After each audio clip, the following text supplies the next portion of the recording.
नमस्कार मित्रांनो, आज एक फारच भावनिक पण वास्तवाशी जोडलेला विषय घेऊन आलो आहे. जेव्हा तुम्ही कोणा मनापासून प्रेम करता, ज्याच्या प्रत्येक दुःखात त्याच्यासोबत उभं राहता, पण शेवटी तोच माणूस तुम्हाला सोडून जातो, तर काय करावं? मित्रांनो, ही भावना अनेकांनी अनुभवलेली असते, पण त्यावर विश्वास करून पुढे कसे जायचे हेच आपण आज पाहणार आहोत.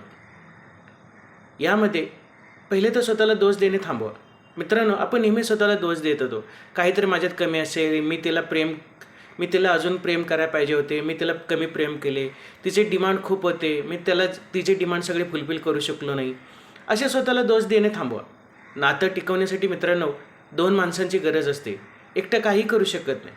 ज्याच्यासाठी तिच्या दुःखात सावलीसारखा आधार दिला, मनापासून प्रेम केले, पाहिजे तेव्हा पाहिजे तिथे तिच्यासाठी अवेलेबल राहिला, मग आणखी काय कमी केले?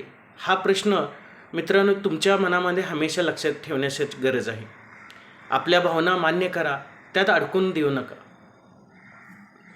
ज्याच्यासाठी सगळं अभिमान बाळगला, तुम्ही मनापासून केलं आहे, प्रेम, आधार, वेळ सगळं दिलं आहे, त्याचा फायदा करून घेऊ शकत होते ती. आणि झाले गोष्ट मान्य आहे की सगळ्यांच्याकडून चुका होतात, एक दुसऱ्याला मान्य केलं आहे, पण याचा अर्थ असं नाही की तो समोरचा चुकीचा आहे आणि मी सरळ सरळ बरोबर आहे.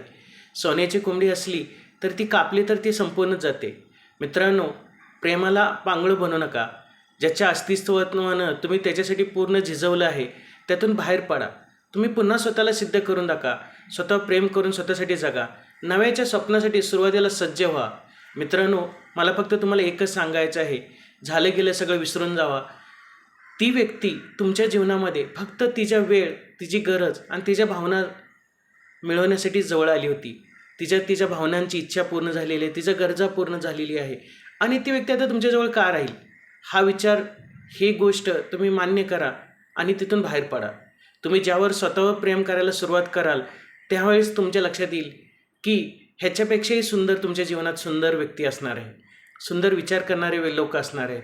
फक्त तुम्ही भावनाशील राहू नका आणि मनापासून बाहेर पडा, मूव्ह ऑन करा. हेच माझं सांगणं आहे.